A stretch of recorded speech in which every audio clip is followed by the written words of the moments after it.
Merci. Tenez. Merci.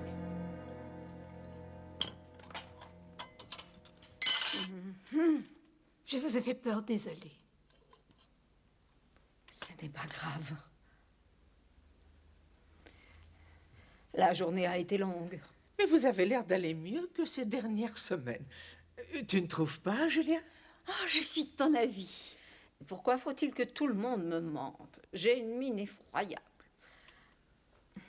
Wilhelmina, dans mon sac, vous trouverez un flacon. Donnez-le-moi. Vous ne voulez pas vos cachets pour le foie? Si j'avais voulu que vous me donniez mes cachets, je vous l'aurais dit, je crois. Le flacon.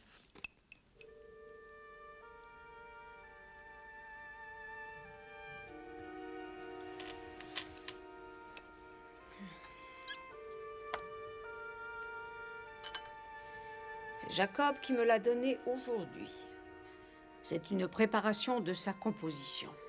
Ce n'est pas dangereux. On ne sait jamais si c'est des Grecs.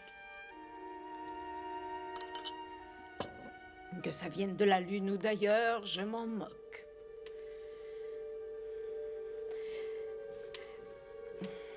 Je crois que j'ai besoin d'air. Oui, ça vous fera du bien. C'est une soirée magnifique.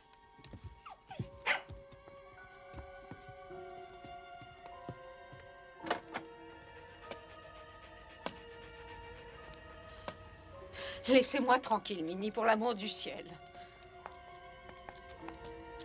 J'ai toujours essayé d'aider Émilie du mieux que je pouvais. Mais elle le sait, voyons, ma chère. Tout au fond d'elle-même, elle le sait. Oh oui, vous êtes une véritable sainte avec elle. Oh. Oh. Oh. Oh. Oh.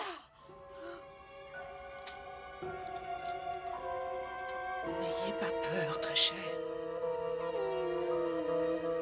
C'est son esprit qui s'envole pour l'au-delà.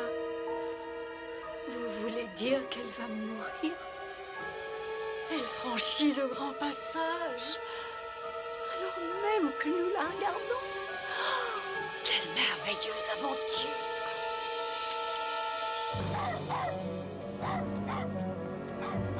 Émilie! C'est extraordinaire. Bonsoir, Bob. Qu'est-ce qui se passe, monsieur Bob?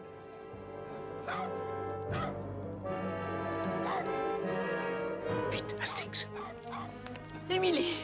Émilie! S'il vous plaît, madame. Oh, monsieur Poirot, que se passe-t-il? Elle est vivante. Non, madame.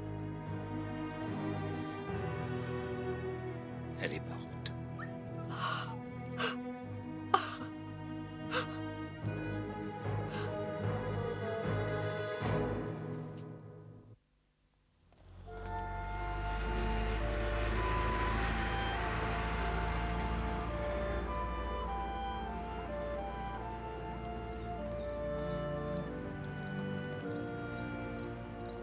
Je vous demande une fois de plus, sergent Kelly, d'obtenir du coroner une autopsie du corps de Emily Arundel. Je suis désolé, monsieur, mais chez nous, nous traitons nos morts avec le plus grand respect, et en particulier les âmes pures comme celle de Miss Arundel. Mais pour sa mort, monsieur, il y a trop de questions dont les réponses pourraient être enterrées avec elle. J'ai la réponse à toutes vos soi-disant questions avec le certificat de décès. Sa mort est due à une insuffisance hépatique dont Oui, mais il c'est- n'y a pas à discuter.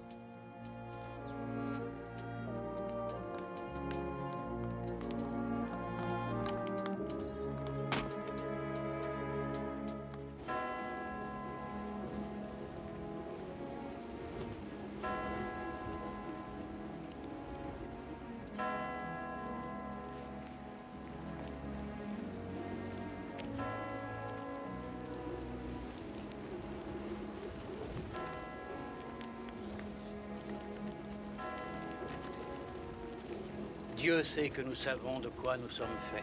Nous ne sommes que poussière, et nous retournons à la poussière. Les jours de l'homme sont éphémères, comme le sont ceux d'une simple fleur des champs. Un jour, elle est emportée par le vent, et c'est fini. Elle disparaîtra à tout jamais de l'endroit où elle s'est épanouie. Le Seigneur, dans sa grande miséricorde, préserve à tout jamais l'homme de ce qui lui fait peur. Et sa miséricordieuse justice s'étend sur les enfants de ses enfants. C'est gentil d'être venu, Monsieur Poirot. Elle n'était pas si méchante que ça. J'aurais dû lui dire de son vivant. Nous n'apportons rien dans Je ce ne l'ai monde, jamais et fait. il est certain que nous n'en emportons rien. Ce que Dieu a donné, Dieu le reprend. Béni soit le nom du Seigneur.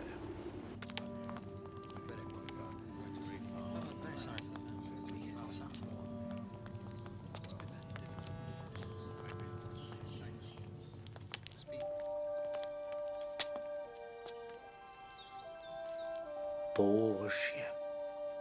Tu as pour règle d'accueillir les visiteurs en leur manifestant ta joie? Mais pas aujourd'hui.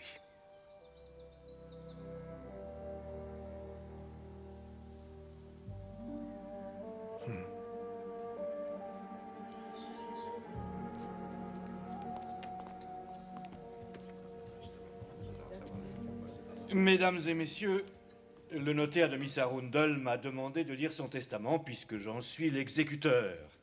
C'est un simple document daté du 10 de ce mois. Il indique que toute la fortune d'Emily revient à Wilhelmina Lawson. Non. Non, elle ne devait pas faire ça. La famille n'a rien, John? Rien. Monsieur le docteur, je voudrais savoir, s'il vous plaît, qui étaient les bénéficiaires du premier testament. Tous ceux qui sont là, dans une certaine mesure, à part quelques centaines de livres. Charles, Teresa et Bella se partageaient la part du lion. Pourquoi cette question? Je pense qu'elle a été assassinée, monsieur. Et par qui? Vraiment, j'aimerais bien le savoir. Oh, j'ai très bien vu à quoi vous jouiez tous les deux. Vos réunions en petit comité où vous complotiez comme deux enfants. Ne t'en prends pas à eux, mais plutôt au petit Belge, parce que c'est lui qui l'a amené à refaire son testament. Émilie est morte d'une insuffisance hépatique. Et vous avez aidé son insuffisance à s'épanouir en la privant de ses cachets. Ils étaient inefficaces. Le triomphe de la réclame sur le bon sens médical. Je sais qu'il y a eu au moins une tentative de meurtre contre elle. Aurais-je pu la sauver? C'est la question que j'emporterai avec moi dans ma tombe. Si vous voulez bien me suivre. Le lendemain matin de la chute de Emily Arundel, je suis venu ici. Et j'ai remarqué sur la bordure un crochet qui y était vissé. Et auquel on aurait pu fixer un fil et le tendre jusqu'à l'autre bout de l'escalier. Vous voulez dire un fil pour la faire trébucher? Précisément. Oh, continuez, Monsieur Poirot, tout cela est positivement convaincant. Une preuve irréfutable, à mon avis. L'assassin a commis d'énormes erreurs. La première a été d'enlever le crochet qui était là. Parce que maintenant je sais que c'était important.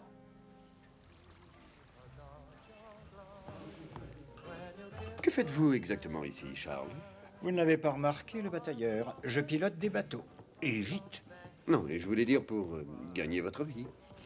Eh bien, jusqu'à la mort de ma tante Émilie, j'étais une sorte de conseiller en investissement. Non, c'était intéressant. Je la conseillais, elle investissait sur moi. Je serais à l'abri du besoin sans son dernier testament. C'est pourquoi je vous dis merci, Monsieur Poirot. Merci beaucoup. Vous savez, il n'a fait que ce qu'il estimait devoir faire. Le brave homme.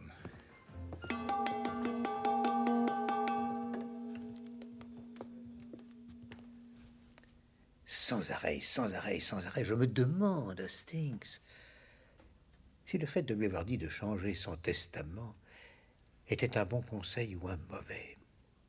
Aurais-je pu prévenir sa mort? Si Granger a raison et qu'il y a eu défaillance hépatique, non, vous ne le pouviez pas. Quelle est la raison de cette défaillance, Hastings? Son grand âge. Et moi, Poirot, je dis que cette dame a été assassinée. Jamais un petit détail ne m'aura autant tourmenté de toute ma vie. Je ne trouve pas le mobile, Hastings. Si on l'avait tué avant qu'elle ne refasse son testament, alors je comprendrais. Tuons-la vite pour hériter tout de suite. Mais après, à qui profite le crime? Ne serait-ce pas pour se venger? Excusez-moi, monsieur. Une dame et un gentleman vous demandent au salon. Ils ont un chien. Un fox terrier, peut-être bien?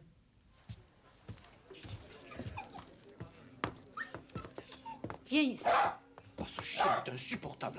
Il n'a jamais su se tenir en public. C'est sa façon d'exprimer son chagrin. Allons, Bob, tiens-toi comme il faut. Bob, c'est fini, assis. Et voilà.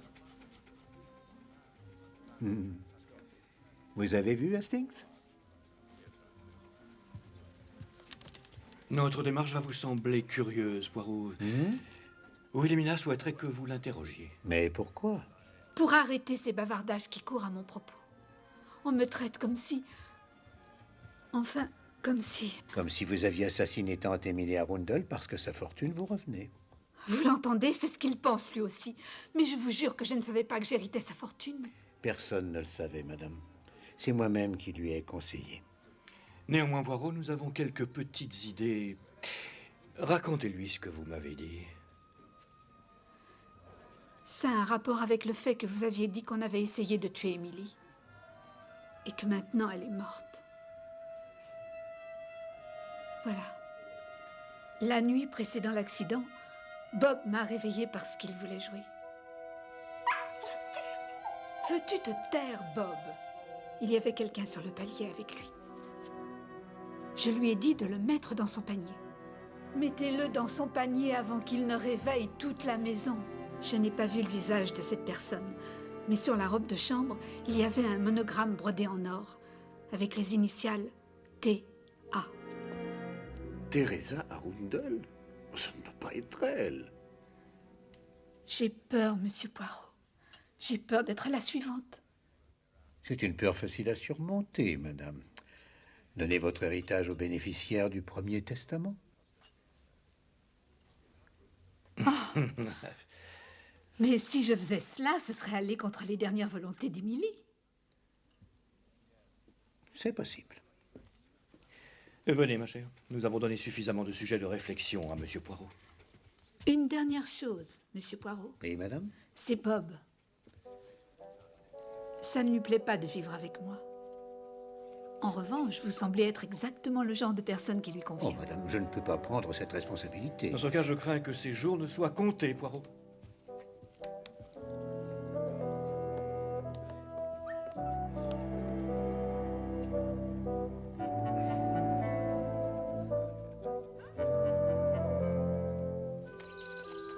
Promenez ce chien avant le petit déjeuner? Ah là, non, mon ami. Les goûts de ce cher Bob ne correspondent pas aux goûts de Poirot.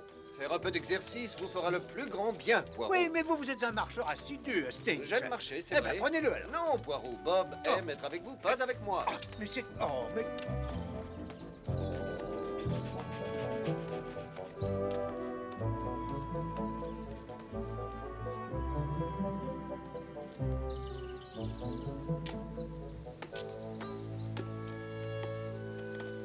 Bonjour. Bonjour, messieurs. Bonjour, mademoiselle. Je voulais faire ça depuis 6 mois, mais la pluie de la nuit dernière a fini par me décider. Ah, oui, mademoiselle, ça va peut-être vous paraître une question quelque peu étrange, mais auriez-vous, par hasard, une robe de chambre avec les initiales TA brodées dessus? Quelque part, oui, mais franchement, je ne tiens pas à être enterrée avec elle. Comment ça? Je l'avais achetée avant que ça fasse fureur et que tout le monde en ait, les hommes comme les femmes. Ah, Pourquoi? Wilhelmina Lawson a vu une personne qui en portait une la nuit précédant l'accident. Et elle a peur que ses jours ne soient en danger. Mais malheureusement, pas suffisamment pour se départir de l'héritage. J'ai demandé à mon avocat de s'en occuper. Il va essayer de faire révoquer ce testament. S'il y arrive, je pourrais enfin m'offrir une maison qui soit décente. Ah.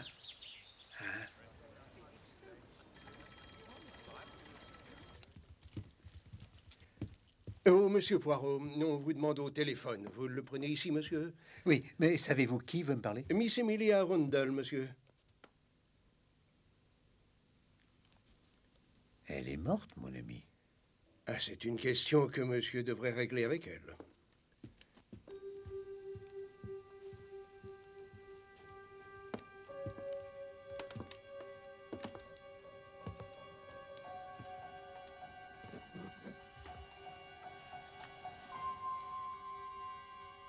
Hercule Poirot à l'appareil.